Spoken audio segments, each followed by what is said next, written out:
हम लोग जो थर्मोडायनेमिक्स में ये जो टर्म अभी सीखे हैं डेल्टा जी नॉट या फिर मैं कहूँ डेल्टा जी, इसका बहुत इम्पॉर्टेंट और कह सकते हैं बहुत ही बढ़िया सिग्निफिकेंस है।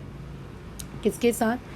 आप लोगों के केमिकल इक्विलिब्रियम के साथ और साथ ही साथ में इलेक्ट्रोकेमिस्ट्री के साथ। केमिकल इक्विलिब्रियम 11th स्टैंडर्ड में पढ़ा था, तो वहाँ पे जब हम लोगों ने चैप्टर को ओवर किया था एकदम आखिरी में, एकदम एंडिंग में, तुमको मैं अभी जो चीज़ पढ़ाने वाली हूँ वो उस क्लास में मैं ऑलरेडी पढ़ा चुकी हूँ, बट फिर भी एक बार वापस से रिवीजन कर लेंगे, है ना, क्योंकि 11th क्लास की बातचीत है, भूली बिसरे टॉपिक्स हैं।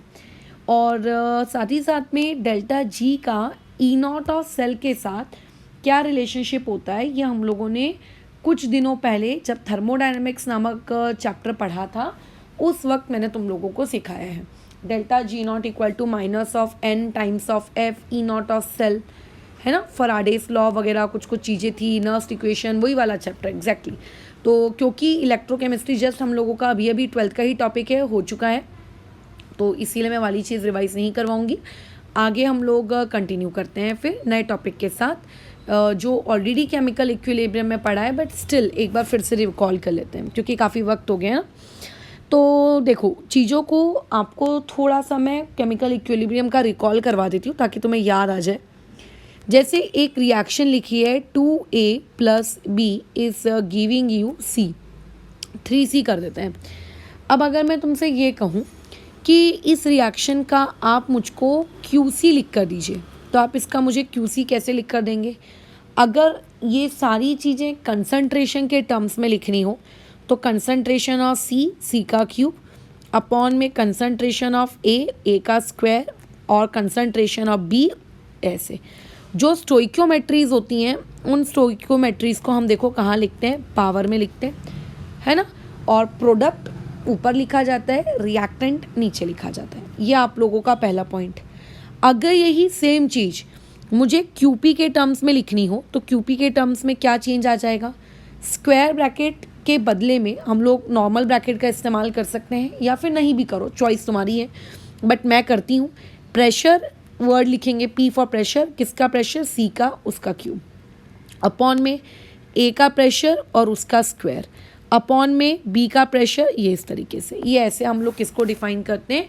QP को डिफाइन करते हैं। किसको डिफाइन करते हैं हम लोग? QP को डिफाइन करते हैं, बराबर। चलो, बहुत ही बढ़िया।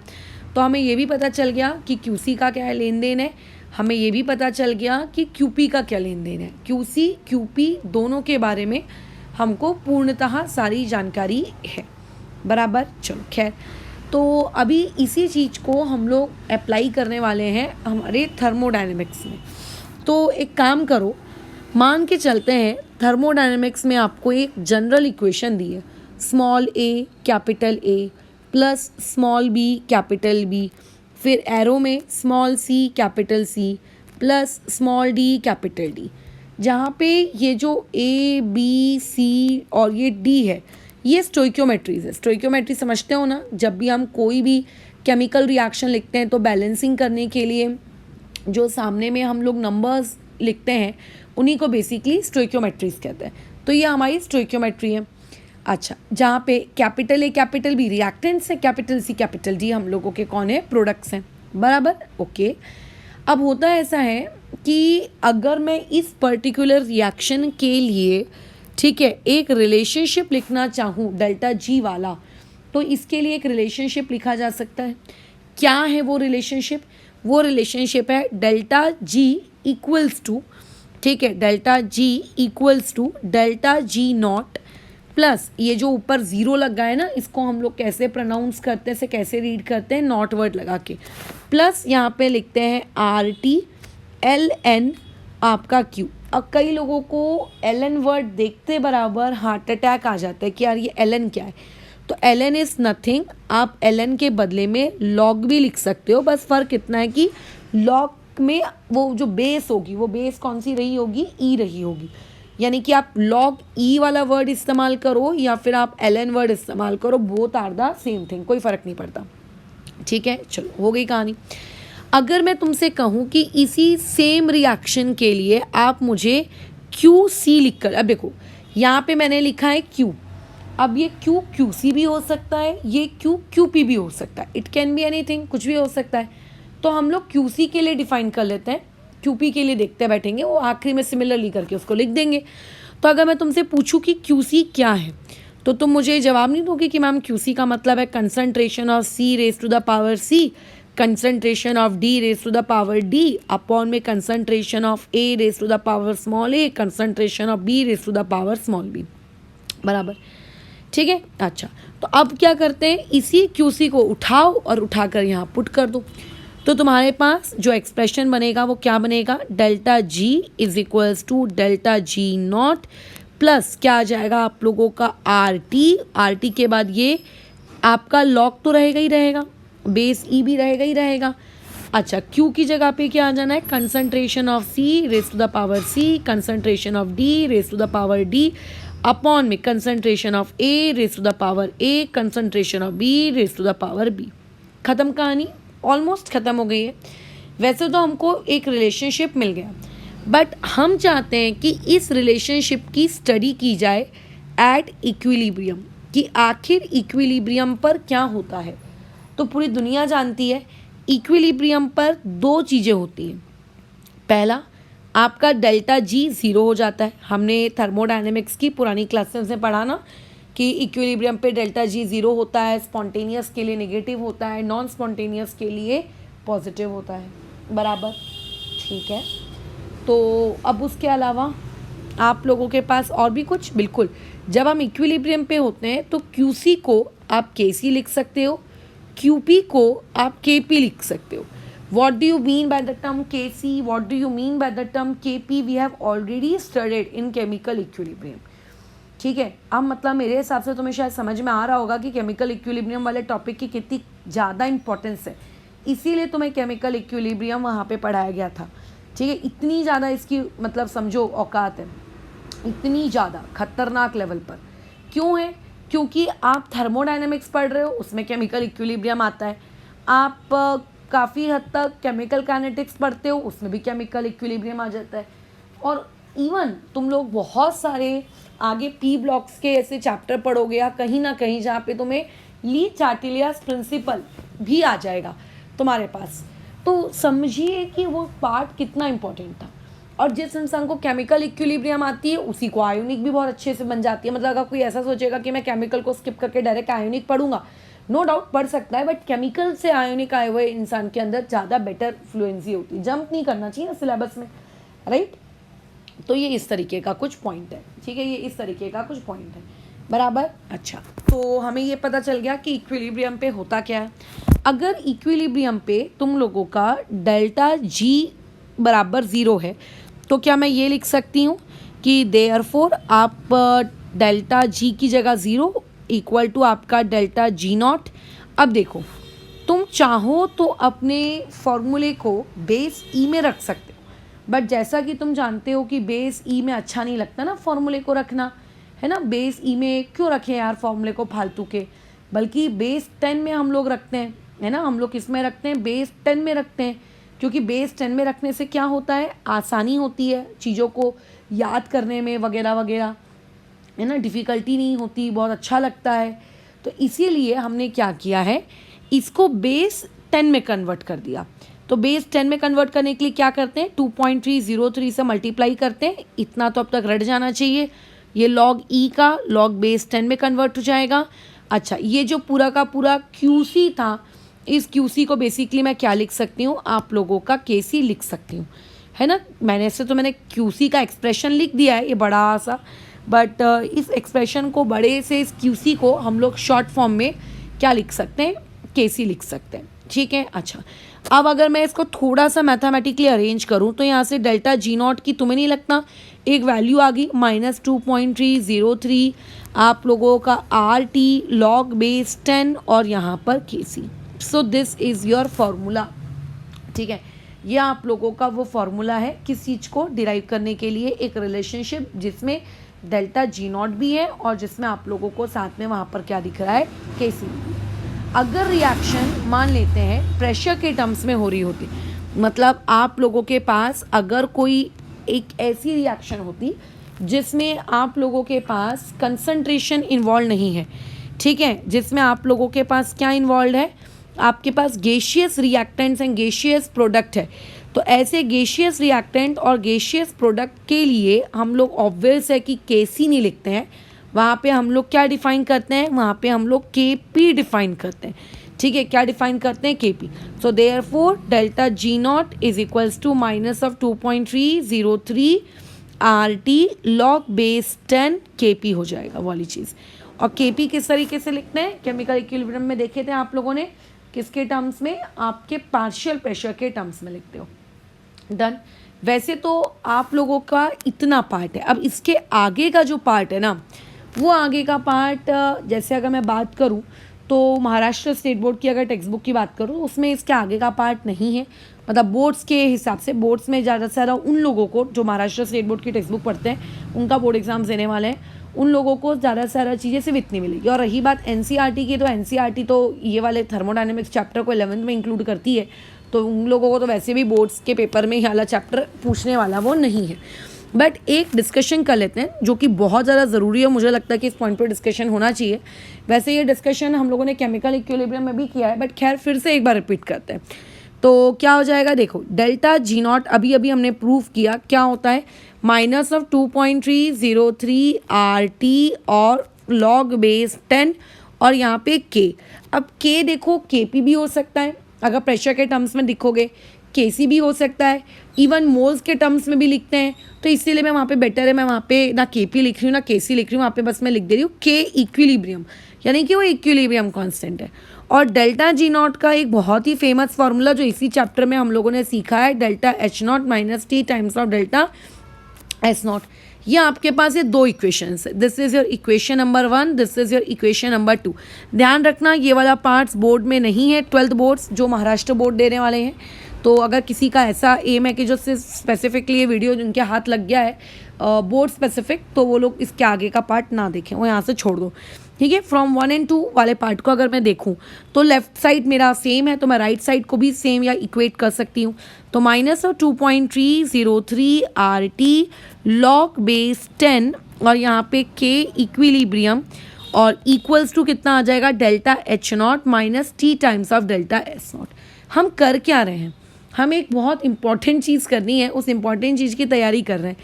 आप ना लॉग बेस 10 के इक्विलिब्रियम इसको यहीं पड़े रहने दो, जो माइनस 2.303 है ना, आप उसको उधर राइट हैंड साइड लेकर चले जाओ, ठीक है। अच्छा आर टी को भी लेकर जाना, तो क्या हो जाएगा, minus delta H not upon में 2.303 आर टी। अब देखो जो टी है उसको मैं ऐसे भी तो लिख सकती हूँ 1/t, बात तो एक ही होती है ना। अच्छा क्या हो जाएगा, plus T times of delta S not upon में 2.303 आर टी। तो ऊपर का टी और नीचे का टी तो कैंसिल आउट होना ही है। तो मेरे पास एक बहुत इंपॉर्टेंट एक्सप्रेशन बना, लॉग बेस 10 के इक्विलिब्रियम, जो के सी के पी कुछ भी हो सकता है, minus of delta H not upon में 2.303 आर और यहाँ पे 1/t प्लस आपका डेल्टा एस नॉट अपॉन में 2.303 आर।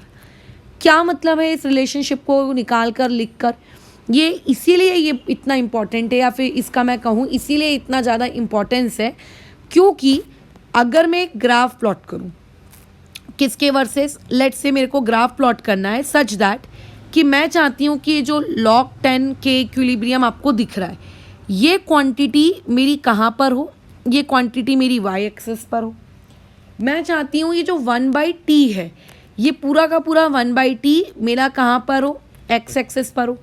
तो तुम्हें नहीं लगता कि अगर मैं log 10 के इक्विलिब्रियम को y एक्सेस पे प्लॉट करूँगी और 1/t को अगर मैं x एक्सेस पे प्लॉट करूँगी तो ये जो सामने जो ये क्वांटिटी लिखी है ये m कहलाएगी, m फॉर मंकी, mx, और ये बाजू में जो क्वांटिटी लिखी है ये प्लस c कहलाएगी।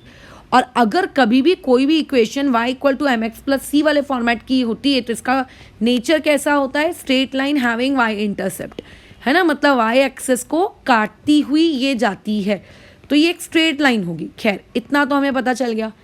अब हमें कर्व बनाने में, राइट, अब हमें कर्व बनाने, अब ध्यान से सुनो, माइनस साइन मेरे फॉर्मूले में पहले से आया है, राइट, पूरा जो मैंने डेरिवेशन किया उसमें माइनस साइन पहले से आया है, ये तो तुम जानते हो। हाँ, अब अगर मान लीजिए सारा डिस्कशन मैं केमिकल इक्विलिब्रियम में करवा चुकी हूँ, मैं फिर से रिपीट करवा रही हूँ ताकि चीज़ें रिकॉल हो जाएं और कुछ नहीं। अच्छा, अब मान लेते हैं अगर आपके पास कोई एंडोथर्मिक रिएक्शन है, तो हम सब जानते हैं कि एंडोथर्मिक रिएक्शंस के लिए जो डेल्टा एच होता है वो बेसिकली कितना होता है, पॉजिटिव होता है। तो इसका मतलब जब आप ऊपर फॉर्मूले में डेल्टा एच की वैल्यू पुट भी करोगे तो वो एक पॉजिटिव क्वांटिटी ही होगी। हाँ, और अगर मैं बात करूँ किसकी, एंडो के बजाय एक्सोथर्मिक रिएक्शंस के लिए, तो उनके लिए डेल्टा एच बराबर कितना होता है, निगेटिव होता है। तो अगर मैं एक्सोथर्मिक रिएक्शंस के लिए बात करूँ फॉर्मूले की, तो तुम्हें ही लगता मेरे फॉर्मूले में एक बहुत बड़ा चेंज आ जाएगा। बोलो वो चेंज क्या होगा?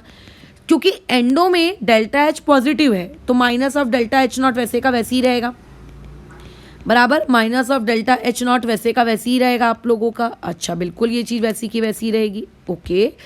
लेकिन अगर इसी सेम फॉर्मूले की बातचीत करूँ मैं एक्सोथर्मिक रिएक्शंस के लिए, तो एक्सोथर्मिक रिएक्शंस में क्या हो जाएगा, log बेस 10 के इक्विलिब्रियम आपका जो डेल्टा एच नॉट है वो पहले से माइनस था, और एक्सोथर्मिक में जो आपने डेल्टा एच पुट किया वो भी एक माइनस है, तो दोनों माइनस माइनस क्या हो गए, पॉजिटिव हो गए। यानी कि ये फॉर्मूले में डेल्टा एच नॉट अब बोलो कितना आ जाना है, अब ये आ जाना है आपका कितना, पॉजिटिव। कितना आ जाना है, ये आपका आ जाना है अब पॉजिटिव। और ऐसे में अब अगर मान लेते हैं मुझे कोई ग्राफ बनाने को कहेगा, ठीक है, वाई एक्सिस में मैं क्या प्लॉट कर रही हूँ, log बेस 10 वो आपका के इक्विलिब्रियम, और एक्स एक्सिस में आप लोगों का 1/t। तो एंडोथर्मिक के लिए कर्व कैसा बनेगा, ऐसे। ये नीचे वाला कर्व क्यों, क्योंकि आपकी स्लोप ये क्या है, ये आपका m ही तो है, और ये स्लोप कैसी आएगी, निगेटिव। तो जब भी स्लोप निगेटिव आती है वो भी स्ट्रेट लाइन के लिए, तो कर्व ऐसा बनता है। और अगर मैं यही सेम ग्राफ किसके लिए बनाने की कोशिश करूं, आप लोगों के एक्सोथर्मिक के लिए, तो एक्सोथर्मिक के लिए कर्व कैसा, ऐसा कुछ आएगा, ये ऐसा ऊपर की तरफ जाता हुआ। ये किसके लिए, एक्सो के लिए। सिर्फ इतनी छोटी सी लाइन नहीं होगी, और भी होगी, लंबी लाइन होगी। मैं नहीं चाहती कि वो रेड लाइन और ब्लू लाइन आपस में इंटरसेक्ट करे, इसीलिए मैं तुम लोगों को दिखा नहीं रही हूँ, ठीक है, आगे बढ़ाकर। और ये वाली चीज़ क्या है, ये आप लोगों का वाई इंटरसेप्ट यानी कि सी, ठीक है। तो ये कर्व आपको देखने को मिलते हैं। तो कैसा है, जो 12th क्लास की, सॉरी 11th क्लास की जो थर्मोडायनेमिक्स की किताब है या फिर केमिकल इक्विलिब्रियम की किताब है NCERT की, उसमें आपको यूजुअली इन दोनों में से कोई एक कर्व दिखता है। तो मैक्सिमम स्टूडेंट्स को लगता है कि बस यही कर्व हो सकता है, ये वाला कर्व तो गलत है। नहीं, वो भी कर्व हो सकता है, डिपेंड डेल्टा एच की साइन। इवन इसके और भी कर्व्स हो सकते हैं, इसमें और भी तो पॉसिबिलिटीज़ हो सकती हैं कि मान लीजिए मैडम आपके पास कोई एक ऐसी रिएक्शन है जिसमें आप लोगों का डेल्टा एच ना तो पॉजिटिव है ना तो निगेटिव है, बल्कि वहाँ पे डेल्टा एच बराबर हो गया 0, ऐसा।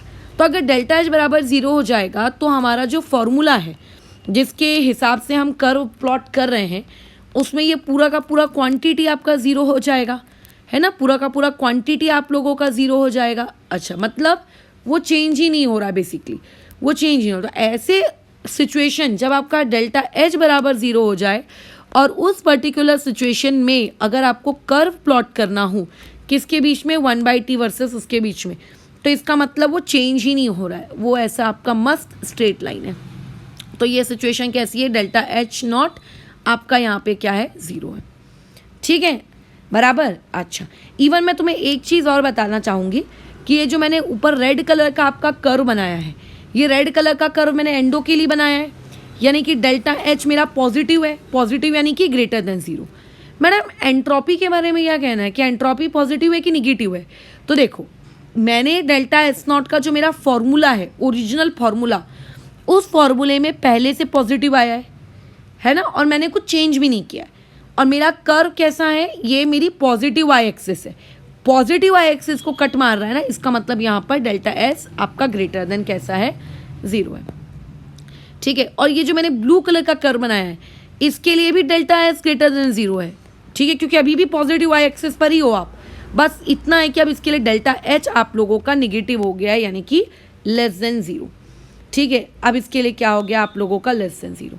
लेकिन इमेजिन करिए, लेकिन एक बार के लिए आप जरा इमेजिन करिए कि मैं तुमको कोई एक ऐसी सिचुएशन कहूँ जहाँ पर आप लोगों की जो रिएक्शन है वो एक्सोथर्मिक भी है, ठीक है, एक्सोथर्मिक भी है, प्लस साथ ही साथ में उसका delta S less than zero भी है।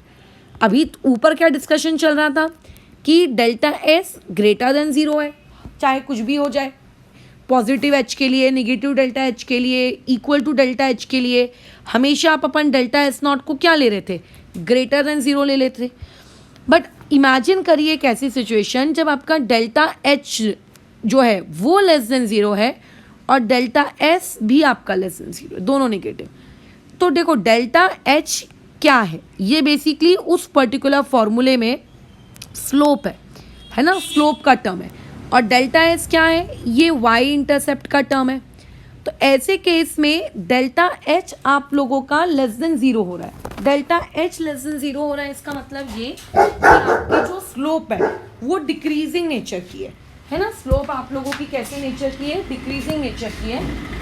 और जो डेल्टा एस है यानी कि जो वाई इंटरसेप्ट है, वो वाई इंटरसेप्ट भी आपका कैसे नेचर का है, वो भी आप लोगों की डिक्रीजिंग नेचर का है, ठीक है। इसमें जो तुम्हारा वाई इंटरसेप्ट है वो भी डिक्रीजिंग नेचर का है। डिक्रीजिंग मतलब वो निगेटिव वाई एक्सेस को कट मार रहा होगा, है ना। अगर कल को वाई इंटरसेप्ट तुम्हारा निगेटिव आ जाए, इसका मतलब ये कि वो वाई इंटरसेप्ट निगेटिव है, मतलब निगेटिव वाई एक्सेस को उसने कट मारा है।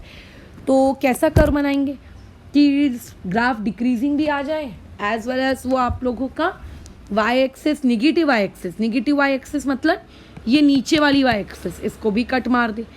कैसा कर्व बनाए बताओ हम लोग। तो ऐसे केस में डेल्टा एच जब निगेटिव होता था, ये डेल्टा एच जब लेस देन ज़ीरो होता था यानी कि एक्सोथर्मिक, तो एक्सोथर्मिक का ग्राफ देखो कैसा बनता था, ऊपर की तरफ जाने वाला। तो हमें ग्राफ ऊपर की तरफ जाने वाला भी दिखाना है और साथ ही साथ में निगेटिव वाई एक्सिस को भी कट करते हुए दिखाना है। तो कैसा बनेगा ग्राफ, समथिंग लाइक दिस, ऐसा। ये देखो ऊपर की तरफ जा भी रहा है और निगेटिव वाई एक्सिस को उसने कट भी मारा है, ठीक है। ये इस पर्टिकुलर कंडीशन के लिए तो ये भी कर्व ट्रू है। कल को कोई आपसे ऐसा कर्व भी बोल सकता है कि delta H greater than zero रखो, मतलब एंडोथर्मिक रिएक्शन, लेकिन delta S less than zero रखो, फिर क्या करोगे बताओ। तो एंडोथर्मिक के लिए ग्राफ कैसा बनता है, नीचे की तरफ आता हुआ, लेकिन इस बार delta S less than zero बोल रहा है, यानी कि नीचे भी आना चाहिए और नीचे आते आते उसने क्या करना चाहिए, आपकी निगेटिव वाई एक्सिस को उसने क्या करना चाहिए, कट करना चाहिए। क्या करना चाहिए उसने, निगेटिव वाई एक्सिस को उसने क्या करना चाहिए, कट करना चाहिए, बराबर। तो ये कर्व कैसा आएगा आपका, ये इस तरीके का कुछ नीचे जाने वाला कर्व ये ऐसा होगा।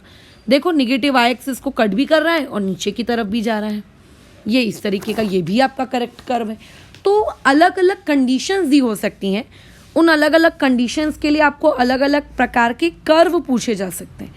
जैसे कल को ऐसा कर्व आ सकता है आपके पास कि आपका delta H not less than zero है, यानी कि एक्सोथर्मिक रिएक्शन है, और डेल्टा एस नॉट की वैल्यू ज़ीरो हो गई। बताओ डेल्टा एस नॉट ज़ीरो हो गया है, इसका मतलब कौन ज़ीरो हो चुका है, वाई इंटरसेप्ट आपने ज़ीरो बना दिया है। किसको ज़ीरो बना दिया है, वाई इंटरसेप्ट को ज़ीरो बना दिया है। इसका मतलब वो ग्राफ वाई एक्सिस को कट ही नहीं कर रहा, और जो ग्राफ वाई एक्सिस को कट नहीं करता है बट फिर भी एक स्ट्रेट लाइन होता है, वो ओरिजिन से पास करता है। और delta H not less than zero यानी कि एक्सोथर्मिक, और एक्सोथर्मिक वालों के कर्व देखो कैसे बनते हैं, हमने ऊपर बनाए हैं ऊपर जाते हुए, ये देखो ना ब्लू कलर का कर्व है ऊपर जाता हुआ, तो ऊपर जाता हुआ भी बनाना है लेकिन वाई एक्सिस को छूना तक नहीं है। तो हम वो कर्व कैसे बनाएंगे, ओरिजिन से बनाएंगे। ये देखो ऊपर भी जा रहा है और वाई एक्सिस को टच भी नहीं कर रहा, वो ओरिजिन को टच कर रहा है, ये इस तरीके का कर्व रहेगा, ठीक है। ये ऐसा कर्व आपको बनाने का है। तो खैर ये कहानी थी कर्व से रिलेटेड, इस टॉपिक से रिलेटेड। एक और रिलेशनशिप है जो हमने इलेक्ट्रोकेमिस्ट्री में पढ़ रखा है, आपके डेल्टा जी और ई नॉट ऑफ सेल के बीच में। तो थर्मोडायनेमिक्स अगर आप पढ़ रहे हो तो आपको वो टॉपिक भी आना चाहिए, ठीक है। तो बस इस चीज़ को अभी यहीं रोकते हैं और इसके आगे के टॉपिक्स कल कंटिन्यू करेंगे।